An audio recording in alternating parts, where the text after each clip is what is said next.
Hello my dear friends, welcome back to my channel. कैसे हैं आप लोग? आई होप आप लोग बहुत अच्छे होंगे और आपकी पढ़ाई बहुत ही अच्छी चल रही होगी। जैसा कि आपको पता है, हम लोग मध्य प्रदेश वर्ग 1 पार्ट ए का पॉलिटी जो है इसमें कवर कर रहे हैं। इसमें से आज का जो हमारा टॉपिक है वो है संविधान की प्रस्तावना। इससे पहले हम लोगों ने लगभग उसकी विशेषताओं को पढ़ा है और संविधान सभा पढ़ा है, ठीक है ना। उसके थोड़े से निर्माण के बारे में पढ़ा है, कैसे निर्माण हुआ, तो आप वीडियो ज़रूर देखिएगा। तो चलिए फिर स्टार्ट करते हैं। संविधान की प्रस्तावना। प्रस्तावना के तत्व, ठीक है। तत्व क्या होते हैं? संविधान के अधिकार का स्रोत। प्रस्तावना कहती है कि संविधान भारत के लोगों से शक्ति अधिकृत करता है। मतलब इसमें हम लोग पूरे की पूरी प्रस्तावना, जो हमारी प्रियम्बल है ना कि we the people of India, आप लोग को प्रियम्बल याद होनी चाहिए और आप लोग उसको जरूर याद करिएगा। तो प्रस्तावना के तत्व की बात करें तो संविधान के अधिकार का स्रोत जो है, प्रस्तावना कहती है संविधान भारत के लोगों से शक्ति अधिकृत करता है। मतलब जो संविधान है वो भारत के लोगों से जो है शक्ति अधिकृत करता है। भारत की प्रकृति, यह घोषणा करता है कि भारत एक संप्रभु, समाजवादी, धर्मनिरपेक्ष, लोकतांत्रिक व गणतांत्रिक राज्य व्यवस्था वाला देश है। मतलब संविधान के अधिकार का स्रोत क्या है? प्रस्तावना ने कहा कि उसकी शक्ति, यानी जो भारत के लोग हैं उनकी खुद की शक्ति ही ये संविधान के अधिकारों की स्रोत को बताता है, ठीक है। और भारत की प्रकृति की बात करें, प्रकृति कैसी है? हमारा जो भारत है, हाँ, यानी हमारा जो संविधान है, भारत एक संप्रभु देश है, ठीक है। समाजवादी, धर्मनिरपेक्ष, लोकतांत्रिक, गणतांत्रिक राज्य व्यवस्था वाला देश है। ये भारत की प्रकृति में बताया गया है कि भारत की प्रकृति कैसी है, कि भारत संप्रभु देश है, ठीक है। यानी सभी धर्मों का सम्मान करता है, सर्वधर्म समभाव जैसी भावना है भारत में। संप्रभुता है, सबको समान मानता है, सबको समाजवादी है, यानी कि सबको समान अधिकार देता है। धर्मनिरपेक्ष है, किसी भी एक धर्म को नहीं मानता बल्कि सभी धर्मों का सम्मान करता है। लोकतांत्रिक है, डेमोक्रेसी है हमारे भारत में, ठीक है ना। और गणतांत्रिक राज्य व्यवस्था वाला देश है हमारा भारत। तो इसकी प्रकृति है प्रस्तावना में, ठीक है। प्रस्तावना का उद्देश्य क्या है? क्यों बनाया गया प्रस्तावना? संविधान के उद्देश्य हैं, इसके अनुसार न्याय, स्वतंत्रता, समता व बंधुत्व संविधान का उद्देश्य। मतलब कि इसमें हमारे संविधान का उद्देश्य कि सबको समान न्याय मिले, स्वतंत्रता मिले, समता यानी समानता मिले, बंधुत्व यानी भाईचारा की भावना हो। ये जो है संविधान का क्या है? उद्देश्य है। संविधान लागू होने की तिथि कब है? आपको पता है 26 नवंबर 1949 को हमारा जो संविधान है लागू हुआ था, ठीक है। प्रस्तावना में जो मुख्य शब्द डाले गए वो बहुत इंपॉर्टेंट है और एक एक करके उन शब्दों को भी हम लोग समझेंगे। प्रस्तावना में मुख्य शब्द कौन कौन से हैं? सबसे पहला संप्रभुता। प्रस्तावना में मुख्य शब्द है संप्रभुता। समाजवादी, धर्मनिरपेक्ष, लोकतंत्रात्मक, गणराज्य, न्याय, समता, बंधुत्व। यानी कि प्रस्तावना में मुख्य शब्द है संप्रभुता। इसका अर्थ हम लोग एक एक करके पूरा समझेंगे। समाजवादी, धर्मनिरपेक्ष, लोकतंत्रात्मक, गणराज्य, न्याय, समता, बंधु। जब आप अपनी प्रस्तावना पढ़ेंगे with the people of India, यानी हम भारत के लोग, भारत को संप्रभु, पूरा का पूरा आप जब ये पढ़ेंगे तो उसमें आपको ये ऐसे शब्द मिलेंगे, ठीक है। उन्हीं शब्दों का एक एक करके हम लोग मतलब समझेंगे, क्योंकि क्वेश्चंस आते हैं और बहुत इंपॉर्टेंट है इस शब्द का मतलब समझना। सबसे पहले हम लोग देखते हैं संप्रभुता। क्या होती है संप्रभुता? समझिएगा। संप्रभु का अर्थ है भारत ना तो दूसरे देश पर निर्भर, यानी भारत दूसरे देश पर निर्भर नहीं है या अन्य देश का डोमिनियन नहीं है, वह पूर्ण रूप से स्वतंत्र। मतलब हमारा जो भारत देश है पूर्ण रूप से स्वतंत्र है, वो दूसरे देश पर निर्भर नहीं है। संप्रभु है, मतलब अगर आप भारत को हमारे खुद कुछ निर्णय लेना होता है वो खुद लेता है, किसी दूसरे देश पर डिपेंड नहीं है। भारत क्या है? संप्रभु राज्य होने के नाते भारत किसी विदेशी सीमा अधिग्रहण अथवा किसी अन्य देश के पक्ष में अपनी सीमा के हिस्से पर दावा छोड़ सकता है। मतलब भारत जो है एक संप्रभु राज्य है, मतलब ये खुद स्वतंत्र है कोई भी निर्णय लेने के लिए, दूसरे देश या विदेशी सीमा पर निर्भर नहीं है, या किसी विदेशी सीमा अधिग्रहण तथा किसी अन्य देश के पक्ष में अपनी सीमा हिस्से पर दावा भी छोड़। मतलब कि ऐसे अगर अपना बॉर्डर है और कोई उस पर अधिकार जमाता है तो उसके लिए ये दावा भी कर सकते हैं कि ये जो हिस्सा है मेरा है, क्योंकि हमारा भारत संप्रभु है, ठीक है। पूरी तरीके से अपना निर्णय लेने के लिए स्वतंत्र है। 1949 में भारत ने राष्ट्रमंडल की सदस्यता स्वीकार करते हुए ब्रिटेन को इसका प्रमुख माना है, ठीक है, यानी हमारा जो भारत है 1949 में राष्ट्रमंडल का सदस्य भी बना। तो ये मतलब होता है संप्रभु का। अब बात करते हैं समाजवादी। समाजवादी का अर्थ क्या होता है? समाजवादी जो पहले ये नहीं था हमारे संविधान में, इसको 42वां संविधान संशोधन 1976 के थ्रू इसको जो है डाला गया है। इससे पहले डीपीएसपी में था, मतलब पहले ये डीपीएसपी में था समाजवादी सिर्फ, और अभी जो है ये हमारे संविधान की प्रस्तावना में भी कब डाला गया? 42वां संविधान संशोधन 1976।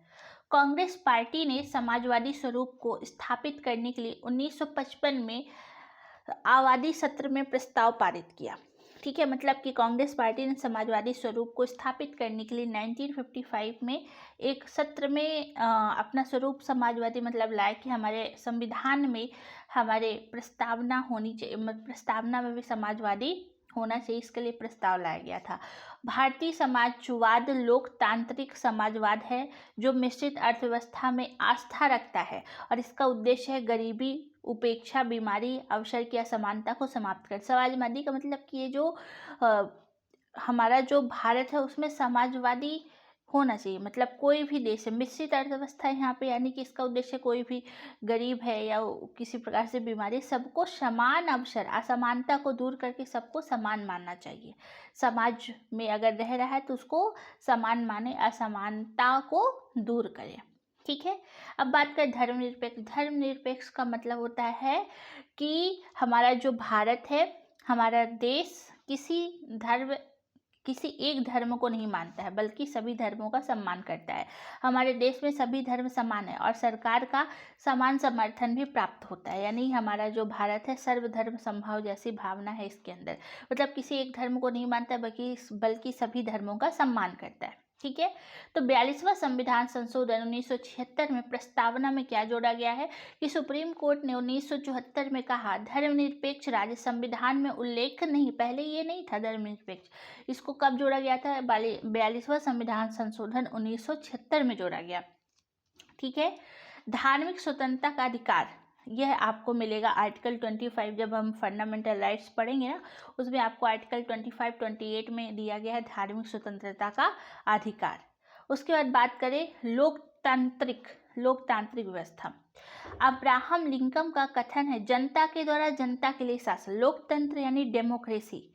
अब्राहम लिंकन कहते हैं कि जनता के द्वारा जनता के लिए शासन होना चाहिए, जनता के लिए ही कार्य करें और उन्हीं का शासन होना चाहिए। ठीक है, इसके दो प्रकार बताया गया है, एक है अप्रत्यक्ष लोकतांत्रिक और एक है प्रत्यक्ष लोकतंत्र।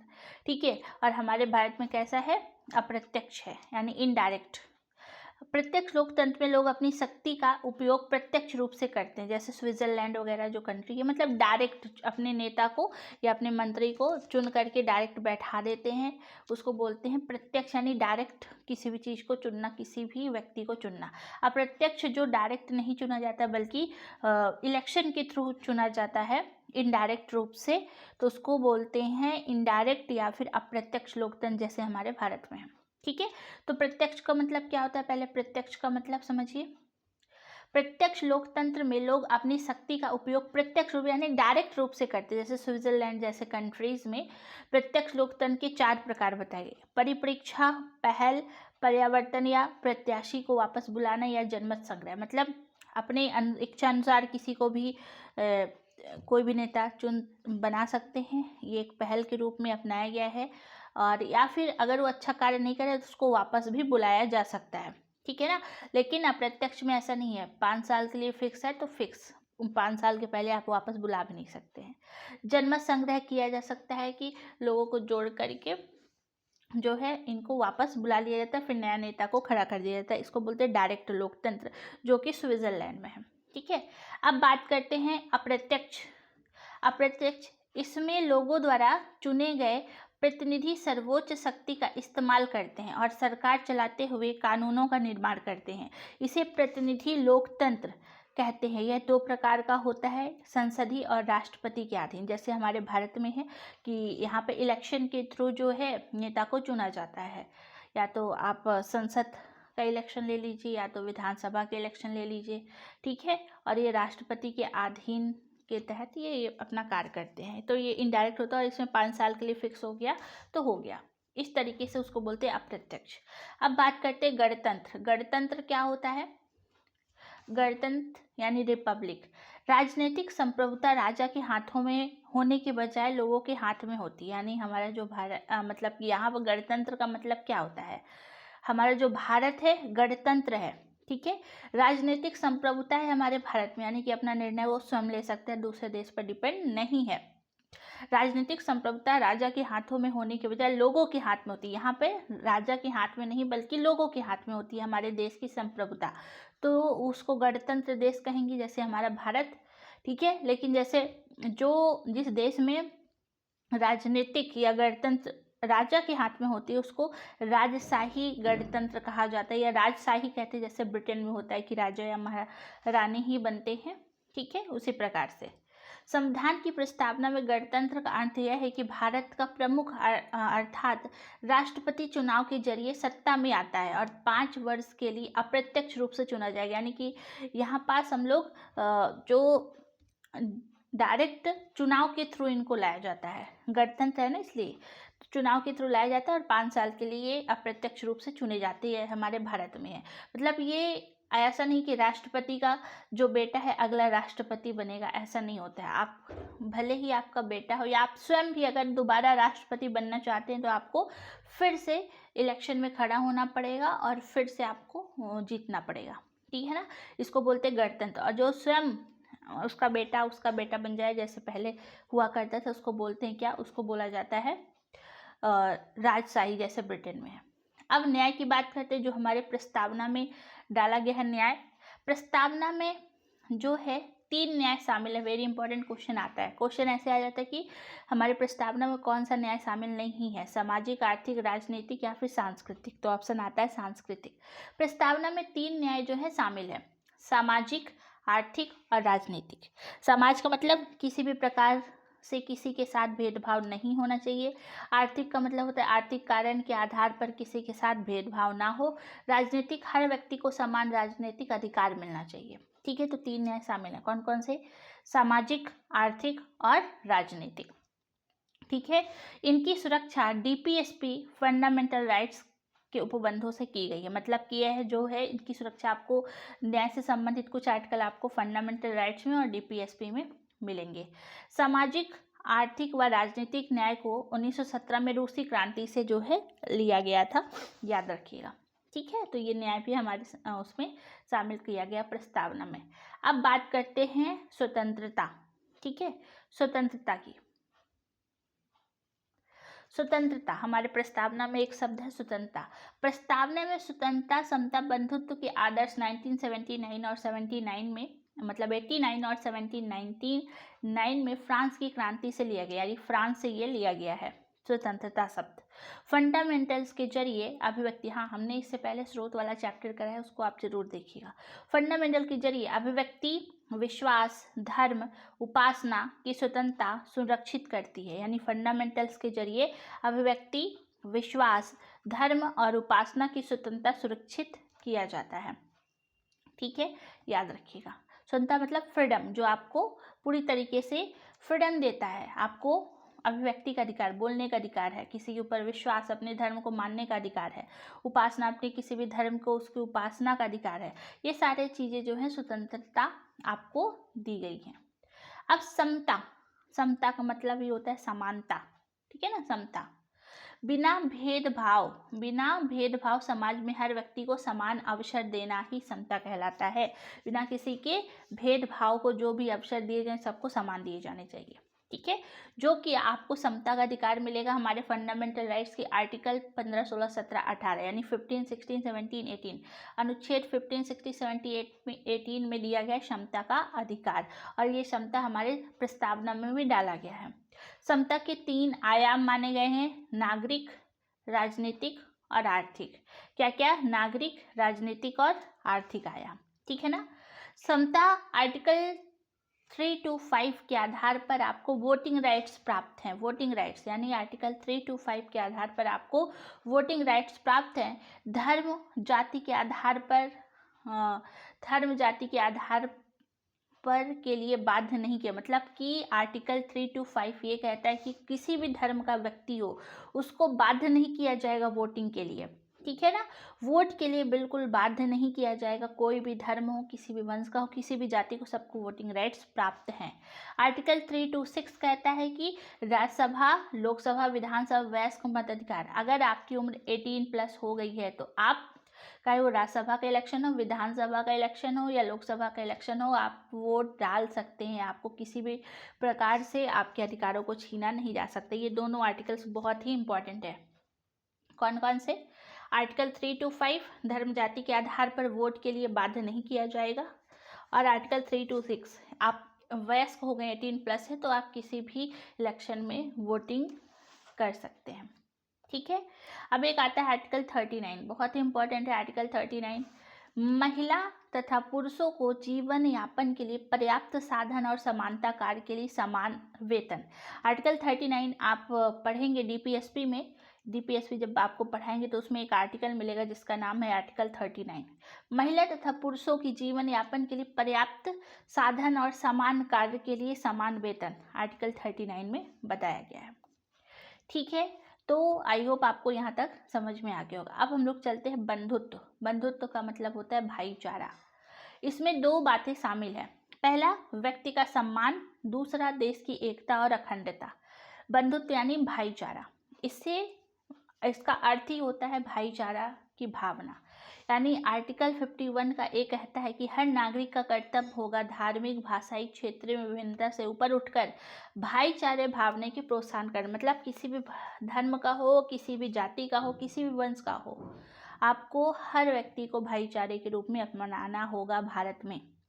भारत के हर नागरिक की जिम्मेदारी होगी कि स्त्री के गौरव का सम्मान करे। आर्टिकल 51 का ए, चाहे वो कोई भी व्यक्ति हो, किसी भी वंश का हो, किसी भी जाति का, किसी भी धर्म का हो, हर स्त्री के गौरव का सम्मान करना होगा। आर्टिकल 51 का ए भी कहता है, ठीक है।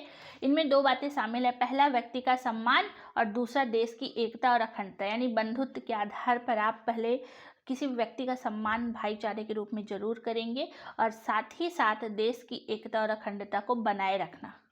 अखंडता शब्द जो है 42वां संविधान संशोधन 1976 में बाद में जोड़ा गया था, याद रखिएगा, ठीक है। तो इसका मतलब होता है अखंडता। अब प्रस्तावना में ना कुछ संशोधन की भावना, मतलब कुछ संशोधन किए गए हैं, चलिए उसको समझते हैं। संशोधन को, प्रस्तावना में संशोधन की भावना। संविधान की प्रस्तावना को संविधान की कुंजी कहा जाता है। क्या कहते हैं? संविधान की कुंजी कहते हैं। Very important. संविधान की कुंजी किसे कहते हैं? संविधान की प्रस्तावना को कहा जाता है। संविधान के अधीन समस्त शक्तियों का केंद्र बिंदु अथवा स्रोत है भारत के लोग। जैसे ही हम लोग प्रियम्बल पढ़ते हैं तो पहला ही वर्ड क्या है? हम भारत के लोग। भारत को संपूर्ण प्रभुत्व, समाजवादी, धर्मनिरपेक्ष, लोकतंत्रात्मक गणराज्य बनाने के लिए, ठीक है। तो पहला ही शब्द है हम भारत के लोग, जो हमारे भारत की शक्ति पर डिपेंड है। इस संविधान को अंगीकृत, अधिनियमित और आत्मार्पित करते हैं। भारतीय लोगों को सर्वोच्च संपूर्णता का उद्देश्य कराते हैं। ये जो है हमारे जो मतलब ये स्रोत है प्रस्तावना का, हम भारत के लोग, यहीं से स्टार्ट भी होता है। और वास्तविकता में पूरा संविधान भारत के लोगों के लिए बनाया गया, तो इसकी शक्ति है भारत के लोग। यूनियन ऑफ इंडिया बनाम मदन गोपाल केस आया था 1957 में। मतलब कि क्योंकि जब कोई चीज़ बनती है तो उस पर बहुत सारे जो है आप देखेंगे कि विपदाएं भी आती हैं। जैसे इन्होंने एक केस लेकर के आया, यूनियन ऑफ इंडिया बनाम गोपाल केस 1957। इन्होंने बदला कि न्याय कोर्ट में परिवर्तित नहीं किया जाएगा। मतलब इन्होंने कहा, ये केस चला था सुप्रीम कोर्ट में, मदन गोपाल केस 1957 किया। इन्होंने कहा कि इसको न्यायालय में, यानी जो प्रस्तावना है उसमें कभी भी परिवर्तन नहीं किया जा सकता है, ठीक है ना। ये डिसाइड हुआ था 1957 में, जो कि गलत था। फिर अगला केस आता है, क्योंकि आलोचनाएं भी होती हैं और बहुत सारे केसेस भी आते हैं उसमें जोड़ने और हटाने के लिए जो चीज़ें पॉसिबल हो। अगला केस आता है 1960 में, बेरुवादी यूनियनवाद।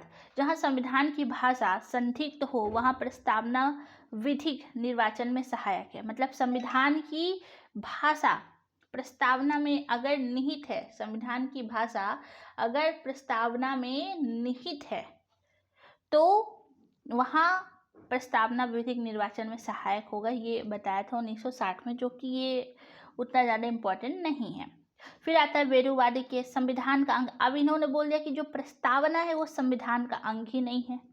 वेरुवाद केस के आधार पर इनका मानना था कि जो संविधान की प्रस्तावना बनाई गई है उसको संविधान का अंग नहीं माना जाएगा, वो बिल्कुल हटके होगा। ये तो बिल्कुल गलत है, ठीक है। तो वेरुवादी केस में ऐसा बताया गया था। फिर एक बहुत ही इम्पॉर्टेंट केस आया था जो बहुत इम्पॉर्टेंट है, केशवानंद भारती बनाम केरल राज्य 1973।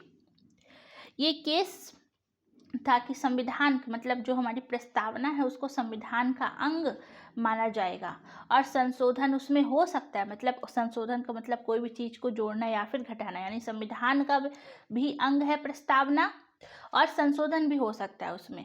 और प्रस्तावना को मूल ढांचा बताया और इसके मूल ढांचे में नकारात्मक संशोधन नहीं हो सकता, मतलब उसका जो मूल ढांचा है वो चेंज नहीं होगा, लेकिन उसमें और भी चीज़ें जोड़ी जा सकती हैं। इसको मजबूत करने और विस्तार के लिए संशोधन भी किया जा सकता है। इसीलिए सबसे पहला संशोधन हुआ था हमारा 1976 में, 42वां संविधान संशोधन 1976, और इसमें समाजवादी, पंथ निरपेक्ष, अखंडता शब्द, 3 शब्द जोड़े गए थे। समाजवादी, पंथ निरपेक्ष और अखंडता। समाजवादी मतलब सबको समाज में सबको समानता देना।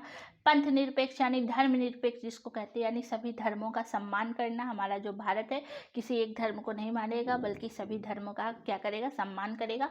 अखंडता, ठीक है, अखंडता भाईचारा, अखंडता यानी भारत को अखंड बनाए रखना, आप किसी भी कोने में रहें भारत के नागरिक ही कहलाएंगे।